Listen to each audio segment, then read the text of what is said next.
Hello there. My name is Chris Stevens, and I'm the Asia Director at the Carbon Trust. Hello to you all. It's a pleasure to be invited to speak today, and I look forward to talking to you about the ability to align cities' climate action plans with net zero. So first of all, let me say a few words about the Carbon Trust. We were first established by the government of the UK 20 years ago to accelerate the UK's own low carbon transition. For the last 20 years, we've been working with our partners in the UK and now increasingly around the world to support governments, companies, financial institutions, and the public sector to realise the opportunities and to address the risks related to the low carbon transition. In particular today, I'm going to talk about our work in engaging cities and regions on developing their own low carbon plans. The Carbon Trust Cities and Regions team has been helping the public sector to lead the way to a low carbon economy. We have a dedicated team that supports cities, states and regions to address the climate emergency through technical, financial, implementation and strategic support. We're a team of around 25 people based across the London, Cardiff and Edinburgh offices in the UK, but also working around the world, including in mainland China and in Southeast Asia. This team has a wide range of skills and capabilities. We have colleagues with very deep technical and commercial knowledge, as well as colleagues with expertise in project management, strategy development, and stakeholder engagement. Our projects with local government and the public sector help them to develop their approach to climate action. Many of our projects focus in accelerating the delivery of clean energy and carbon reduction at the local and regional levels. This includes setting science-based targets, developing net zero action plans, and helping regions to be more ambitious with respect to addressing climate change. We work on a wide net zero and climate action plans with local authorities and subnational governments, which focus on developing strategies and action plans for entire geographic areas that such organisations represent, as opposed to plans which just deal with the organisation's own estate and operations. We also have colleagues specialising in low carbon heating and cooling, with a particular focus on the development of heat networks. When we think of net zero in its context of developing a credible target and an action plan to achieve that target, on this slide, we quickly run through those steps and go into these areas. The initial scoping looks at the definition and the aims and the vision. It tries to ask organisations the question, what are you trying to achieve? And are we talking about an individual organisation or a full region? Are we considering scope 1, 2, and or 3? And also, are we covering purely climate mitigation or climate adaptation? On the second area, we're looking to the footprinting and developing the baseline. This is about understanding the existing emissions and how they're likely to change over time. Next comes the target setting and looking at the energy system or scenario modelling. This is about defining what is a suitable target, when it can be achieved by, and what are the possible pathways and options that can achieve that target. Then we move into developing an action plan, which includes costing and actually developing an action plan to implement the priority measures identified. And finally, it's critical to put in place a system to monitor and evaluate the plan that's been developed. For those that have previously developed carbon management, energy, or climate action strategies for their organisations, some of these elements of the framework will hopefully seem practical and somewhat familiar. But today, we're going to talk about what a net zero target means and discuss in more detail how scenario modelling can help. In the last year, we've seen a huge surge in the popularity of net zero emissions targets, with governments, local authorities, and companies who are all lining up to declare their net zero aspirations. In the UK alone, over 450 local authorities have declared a climate emergency, representing more than 85% of the UK's population. Many cities, such as London, Manchester, and Bristol, have committed to becoming net zero by dates as early as 2030. The term net zero has also proliferated in the media, as well as in the political, corporate, and academic discussions. One of the reasons for the popularity of net zero targets is that the term itself comes with a promise of strong action, openly embracing the need to halt global emissions, and is seen by many as a hallmark of climate leadership. At a time of climate emergency, when the public is increasingly demanding more urgent action on climate change, target dates for achieving net zero emissions have become the new proxy for climate ambition. But what do we actually mean by a net zero target for a city or a region? Unlike other terms, such as carbon neutral, there is no commonly agreed definition of what constitutes net zero emissions, or how this should apply in different contexts, for example, for a city or a region, for a company, or for a particular sector.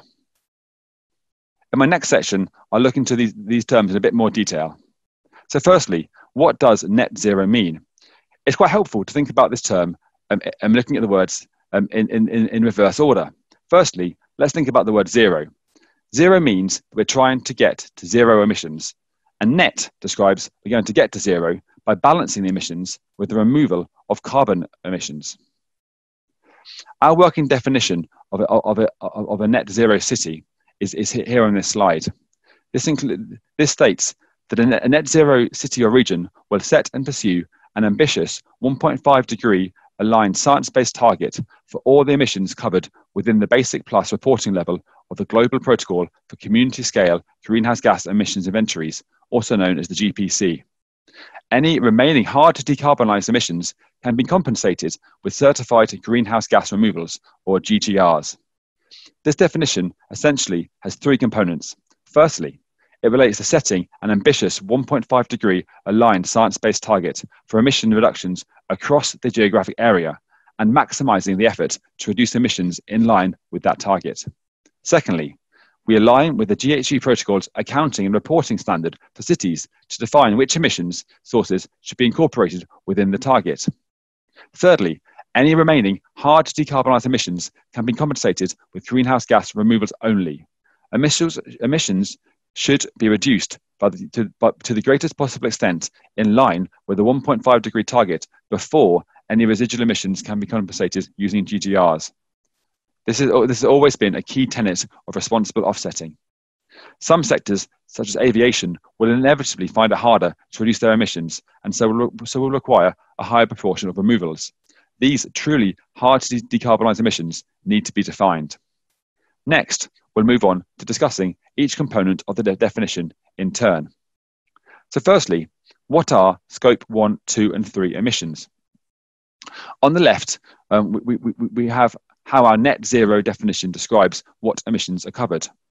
But before we actually talk about the Basic Plus emissions, I thought it would be quickly helpful to review Scope 1 and 2 and 3. We categorise the emissions as Scope 1, 2 and 3, and this relates to how directly responsible we are for those emissions, or you can think of it as how much influence do we have over reducing those emissions. So for a city, Scope 1 is all of the emissions within that geographic area. This includes the emissions that we all are very used to thinking about within the energy use within buildings, or the fuels that cars and vehicles burn within the region. It also includes the emissions that we talk about less frequently, for example, linked to agriculture or land use change. There are also non-energy emissions that can be created in some industrial processes and waste management. So the Scope 2 emissions are the grid-supplied electricity, whereas the Scope 3 emissions include all the waste within the region that's treated outside of its geographic scope, transmission and distribution losses from grid-supplied electricity, embodied carbon in construction, and the goods and services sold within the city or the region, and the embodied carbon associated with any investments made by the city. I should clarify that this is when we are looking at the whole city or region. If we wanted to talk about a public sector body's organisational emissions, Scope 1, 2 and 3 look very different. So what emission sources to include? The definition of a net zero for a city or region says that Basic Plus emissions should be included. These include all of the emissions listed there on the blue box. But what about the remaining Scope 3 emissions of a city? The GPC states that cities may also optionally report on other Scope 3 sources associated with activity in a city. This could include the greenhouse gas emissions embodied in investments, the water, the food, the construction materials, and uses from consumption-based accounting, rather than the sector-based approach adopted by the GPC. Many cities are now choosing to report on Scope 3 emissions, set targets and develop plans to tackle these emissions too. But we're not aware of any cities who have generally committed to setting a net zero target for all their Scope 3 emissions. And we cannot avoid the fact that it's very difficult for a city to influence many of the other Scope 3 categories. Taking the above into account, we believe that it's reasonable for the other Scope 3 sources to be excluded from the definition of a net zero city. However, we believe that a net zero city should pursue all possible efforts to influence and reduce the remaining Scope 3 emissions not captured within the basic plus framework. Moving on to say a few things about science-based targets. Carbon management planning for the public sector in the past has largely followed a bottom-up approach and has been framed by questions and limitations such as, what did we do last time? Or what can we afford to do? Or what projects do we have? And let's work backwards from there. Moving forwards, we're now quickly moving into a world where this type of approach is no longer acceptable. A top-down approach is needed, and in many cases, for yourselves, this is already the case. This top-down approach is alternatively framed within the questions and considerations like, how much is a 100% reduction going to cost? And what's the gap between our current projects that we have and our target? For top-down approaches, there are broadly two ways of looking at this. This can either be science-based or date-based. Where a science-based target is concerned, targets to reduce carbon emissions are considered science-based if they are in line with the level of decarbonisation required to keep global temperature increase below 2 degrees or 1.5 degrees. And this is, of course, based on the globally agreed pathways models used by the IPCC and others. The date-based approach alternatively selects a future date and targets that for carbon neutrality or net zero, but doesn't necessarily account for the science and global pathway models. That being said, date-based approaches have been set by many UK councils focused on 2030 carbon neutral targets. And these are likely to, in fact, be more ambitious than the science-based approach. But once again, it depends on the particular context.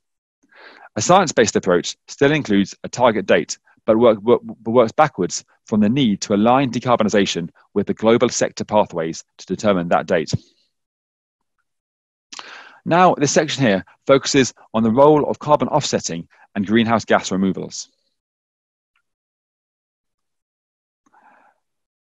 The third part of the definition for our net zero city definition states that any remaining hard to decarbonise emissions can be compensated with certified greenhouse gas removals, or GGRs.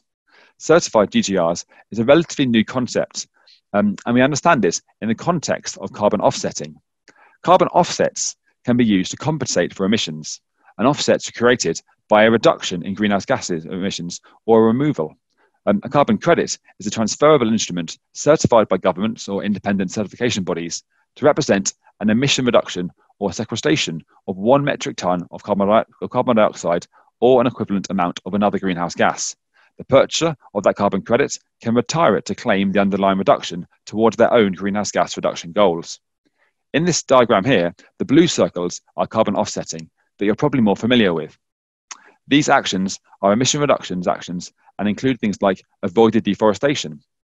We can think about these actions that are reducing emissions against the business as usual. The green circles on the right-hand side of the diagram are what we're talking about when we refer to removals. These are actions that actually remove and sequester carbon from the atmosphere. This would include activities such as planting forests, so afforestation, geoengineering approaches that seek to increase the natural processes that capture carbon dioxide or that capture emissions from the air. Many of these examples are very immature technologies and markets, and is an area for a lot of current research. When thinking about the term net zero, it's helpful to think about the difference between this and the term carbon neutral. Carbon neutral is an internationally recognised term that's been commonly defined for 10 years through the past 2060 carbon neutrality standard. A carbon neutral organisation will measure its carbon footprint and develop and implement a carbon management plan, including a reduction target. The residual emissions will then be offset by high quality certified carbon credits. The key difference between the PAS 2060 carbon neutral standard and net zero are that firstly, PAS 2060 allows offsets, while net zero only allows for certain forms of greenhouse gas removals. And secondly, PAS 2060 requires a carbon reduction plan, although no specific level of ambition is prescribed, while net zero requires a reduction target aligned to a 1.5 degree science-based target. The definition of a net zero organisation, much like that of a city or a region, has not yet been defined.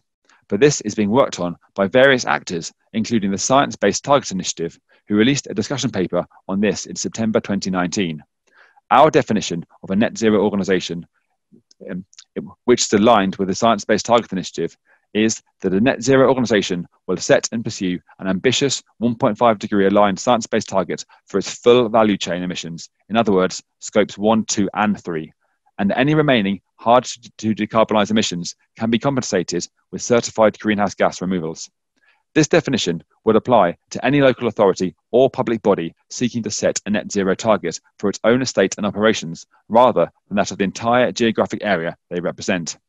It essentially looks similar to the definition of a net zero city, with the difference being that all scope 1, 2, and 3 emissions of the organisation would be incorporated, whereas we exclude some scope 3 emission sources in the definition of a net zero city. Whilst the market for purchasing offsets associated with emission avoidance is mature, the same cannot be said for that for greenhouse gas removals, GGRs. The market for purchasing GGRs certificates is nascent, and there's currently a lack of standardization for how we should account for and report on emissions sequestered as a result of a greenhouse gas removal activity. This will need to change as more organizations set and pursue net zero targets. The Greenhouse Gas Protocol is currently developing a new standard and guidance for greenhouse gas removals, as well as land sector specific guidance. These will address various questions, such as how to account for carbon removals occurring within the organization's own value chain compared to those occurring outside, and how to report removals across the value chain, e.g. Scope 1 and Scope 3 removals. In the absence of these formally agreed accounting methods, we have been advising our clients to make a supplementary note of the removal potential of GGR activities that they may have engaged in, such as tree planting, but not formally accounting for these removals until the new guidance is released, so that all calculations and accounting can be aligned with this guidance. The GHG protocol guidance is expected to be published in the third quarter of next year. A quick note on insetting. The working definition of insetting is a company's investment in a verified carbon offset project within its own supply chain and supply chain communities, and the subsequent claiming of those or portion of those carbon credits. In the context of cities, we think that city insetting could include planting trees or habitat restoration on the land within a city. This is a fairly new concept, and one of the reasons to engage in insetting is that it brings benefits to the communities around the supply chain. It can also help bring resilience benefits for the organization. A really critical concept to consider when thinking about climate action, both for cities and also for companies, is the hierarchy of climate action. This is particularly important in the context of net zero, because this tells us is that the carbon removals and offsetting should be undertaken after a city or region has done everything possible to reduce their own emissions.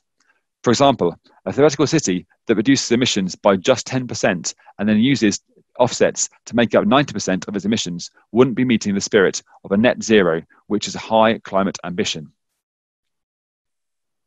Now, for the last part of this presentation, I'll talk a bit more about defining a framework for net zero climate action plans. We're going to zoom into stages 4 and 5 of this climate action planning framework, specifically the scenario modeling and how this can be used to extract specific actions for getting to net zero. In developing a climate action plan, you're considering actions across the short, medium, and long term, possibly out to a timeframe of 2030 or 2050. Planning over this timeframe inherently presents us with uncertainty. We don't know exactly which pathway will get us to net zero or which technologies will play a dominant role. A robust climate action plan should acknowledge this uncertainty. It should be capable of adapting to constantly changing circumstances and be updated on a regular basis to take account of new insights or disruptive technologies. Pathway modeling attempts to deal with this uncertainty and helps to understand the pathways most appropriate to reach your goal. It's helpful to think of the various modules that make up the energy system and the actions you would take to decarbonize each of them. So, for instance, you could consider this through the lens of domestic heating and energy efficiency, decarbonisation across the industrial and commercial sectors, transport, renewables, and flexibility. The agreed target offers the top-down aspect of this analysis, defining the annual pathway needed to reach the target. There should also be an aspect of bottom-up analysis incorporated into this work, which defines the art of the possible. This should be based on factors such as the renewable energy resource assessment, information about the existing pipeline for projects, and the national scenarios regarding the potential deployment rates of various technologies. This analysis can be compared against the carbon budgets to define a gap to target and shed light on areas where the solutions are less certain, which is likely to become more of an issue in the later years of the pathway analysis as we rely on less robust assumptions around what could be possible. The example here is taken from some work that we have been doing in a UK borough in the north of England. The right-hand side graph shows a range of net zero scenarios that we modelled in comparison to the business as usual case. The left-hand side shows some of the assumptions and actions that are underpinning this analysis. It's important to draw out the insights from this analysis and use this to inform the specific actions in the action plan. Due to time, I won't run through this example from the City of London. To summary, our experience with net zero pathway analysis has taught us that in order to get to net zero, you can't just focus on one component.